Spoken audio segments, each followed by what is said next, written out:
Hello and welcome E39 Source to another video with my 2002 E46 330xi. Today hopefully we're going to be doing a little DIY to render a horribly annoying problem that seems to be all too common with these E46 BMWs. I'm going to open this door and you will hear my pain for the last 2 or 3 months.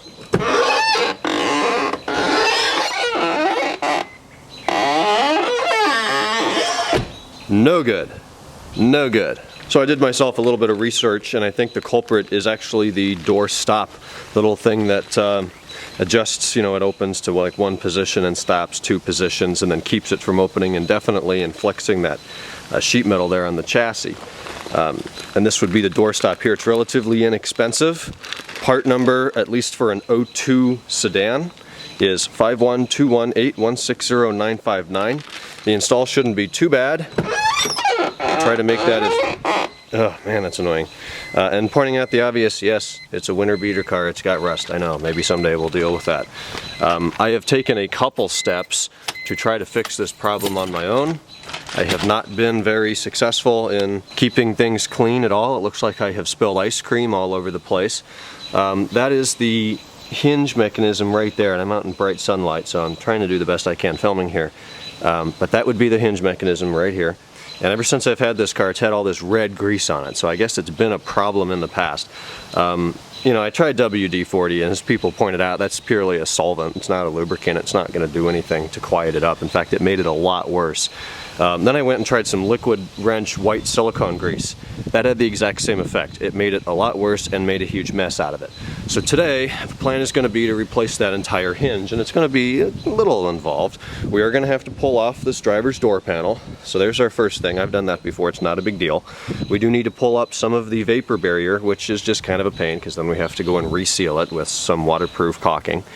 And then we should be able to get to the back side of this hinge. There's 2 Torx bolts there, and then there's a male Torx here, but I think we can use a regular socket on it per some of the reviews that I read. So we're going to get started with taking off the door panel. I'll line up some tools and let you know what we need here. So at a minimum, we're going to need a few basics here, like I'm assuming a flat blade screwdriver, a pop rivet pry tool like that, which we may want to put some tape around when we pull off the door panel.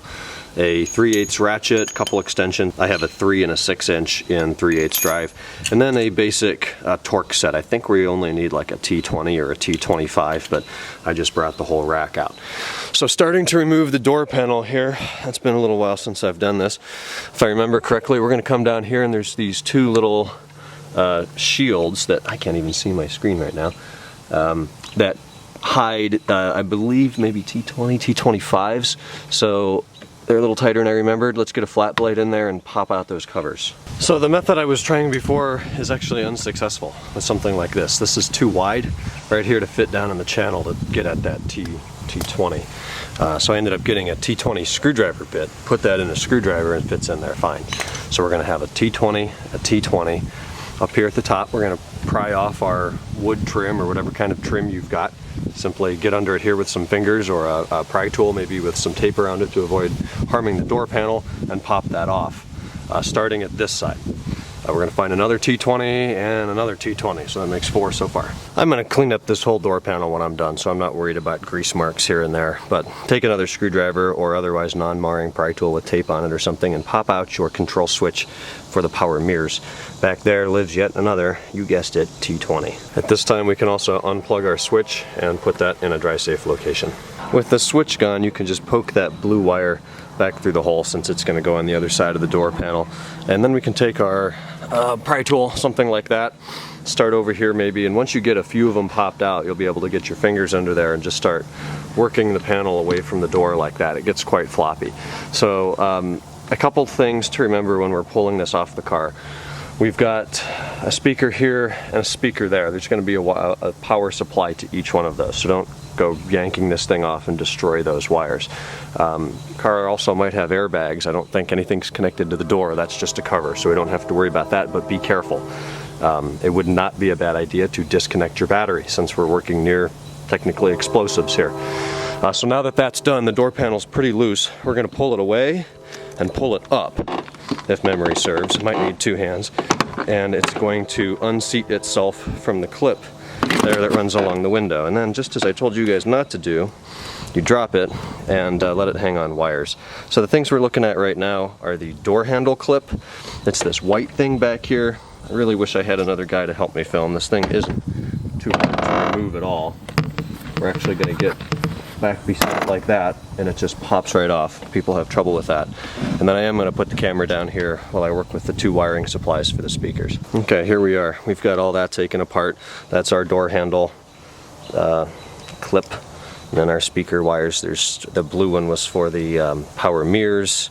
This one just unplugs, and then the lower mid speaker, kind of depress those plastic tabs and pull, and it'll pop right out. So we've got that out of the way now. Let's see, we want to get to the back side of this. That's where those bolts live, so we're going to have to peel away the vapor barrier protection, probably in this area. I'll let you know the best way to do that here in just a moment. This side, technically speaking, we're going to be at probably like a T40, but it's going to be a female Torx bit that we need, which I don't have. May have to make a run to the store to pick one up. Otherwise, I'm just going to try a couple different size sockets and see if we can get something that's tight that won't mar the head on that bolt. Okay, well, this has been a crap shot so far. So I've got the door panel removed. I was under the impression that that needed to come off per DIYs that I had read online. And upon about 20 minutes of further inspection here, I can peel back as much of this vapor barrier as I want. And due to the window motor being right there and the regulator being over here, it's quite a reach up into the door to get to the back side of that. I think we only need to remove the panel to take it out, per se, not to get to the actual bolts. So that may make our job a lot easier here. So the panel's still going to have to come off, as I'm slowly realizing here, but the bolts are going to be over here. So this piece of black plastic trim is held on with a few basic little pop rivets that they're just a one-piece rivet. So get a screwdriver, pry tool, whatever, pop those out. There's one over there and another one up there, and I don't really want to totally remove that unless we have to. Then you're going to have this black grommet that'll kind of come free from the hinge, so we'll just push that aside. And I think I can see the 2 Torx bolts that hold it on there. So I'm going to tackle this now and let you know if I can get something to work without having to go and find a female Torx socket. So what I read online turned out to be true. A 8mm is going to fit over that Torx bolt beautifully. No slippage, didn't hurt the head of the bolt at all, and it just came out with fairly little torque. So now we've got our hinge free. Be very careful that you do not overextend the door and damage the hinges or the part of the chassis that the hinges affix themselves to. Now we do have a very floppy door right now. It wants to come shut on us. The whole point of that door stop is 1, to prevent it from overextending, and 2, to hold it in place, because it's all over the place right now. Once we take that out, it's not going to want to stay open or anything. It's going to fly shut. So now that we can open it a little more without forcing anything, let's try to get a view of those bolts. That's them. And we're going to have to get fairly creative with some sockets to back those things out. Okay, now we're making progress. So T30 is going to be the size for the bolts that hold the door stop onto the actual door. And I think it pays to loosen the top one, loosen the bottom one, go back and forth, just so you don't end up with the thing flopping around, but one of the bolts is still hard to break free. So 2 T30s come out if you get the door open as far as you can. And then I simply used a setup like this, 3/8 ratchet with a T30 bit on the end of that. So then you're going to reach in the door. Hopefully you don't have huge arms because it is pretty tight in there with the regulator. So reach up there and grab it, and it's going to be a little tight, but you're going to work it. You're going to angle it down, then maybe a little twist, and then you're going to pull it out, and then you should throw it in your neighbor's yard or out in the street or hurl it into the trash can with a large amount of force. Moving on to the new part, not only is it a lot cleaner, it just feels more solid. Obviously it's brand new, and I think this is going to make a good difference here. So we're going to want to put it in like this, and it may be harder to put it in than take it out. But we're going to feed the arm end through the hole and go from there. So I'll let you know how this works. So we're just going to reach in and line it up where the old one was. Okay, we're looking at about 90 seconds here. Not bad. Listen to that. Totally silent. Seats right into its grooves where it stays open now. that wasn't bad at all. So we fed it up there, we poked it through the hole. The hardest part was probably just getting the T30s to line up. So I threaded them both by hand as far as I could and then put the socket on it. Then the arm was not quite extended enough, so I moved my tripod over here, my device to hold the door from shutting on me when the hinge wasn't in there. Let the door close a little bit, lined it up, threaded that in a little bit, and then just opened it up. And that pulled the arm right out where I could then push the door open and tighten down the Torx, which I simply used an 8mm socket on, a 6.8mm, I should clarify. So really now this part of the job is done. One other thing I'm going to note here, I did remove this. I think this is the mirror control module. It was right here, I think, installed like that, and then these two very typical BMW connectors plug into that. So I just found it easier to not only get the vapor barrier off, but just reaching in and out of there to get the hinge in and out was easier to remove this. So just a little note there. So I'm going to start reassembling now. Biggest thing to mention is we are going to want to properly reseal the vapor barrier, and that's going to involve using a waterproof silicone sealant, similar to what you might have in your basement to use in your bathroom. Hopefully I have some. I don't want to make a run to the store, but if I need to, I will, because that needs to be watertight, or you're going to get water in your door, window regulator, electronics. It's not going to be pretty. So we're going to start off by sealing that, and then we can reinstall our panel and we'll be done. Alright guys, don't do what I did.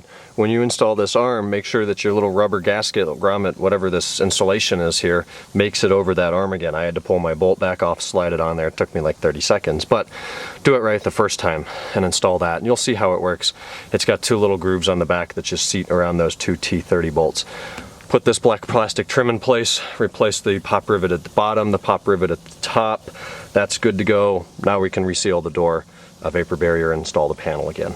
So I ended up having to make a trip to the store. I bought a tube of auto and marine weatherproof sealant, sealed up the vapor barrier, and then it's just the reverse process. You poke the wire through for that, hook up your speakers, connect the door handle, 5 Torx screws, 2 under the trim, 2 here, 1 under that, pound all the rivets back in, replace your trim, and we're good to go.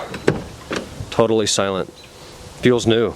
It's got a really nice, sharp, crisp feel to it. So, successful DIY, thank God. That is going to be so much better. There will be an update coming on this car shortly. It is filthy right now. It really needs some body work with rust from this past winter, but we'll talk about that in the update. So, thanks guys for watching. Hope this helped you out. If you have any questions, comments, leave them down below. Send me an email, ryan@e39source.com, and we'll talk in a future production. Thanks again for watching. Bye-bye.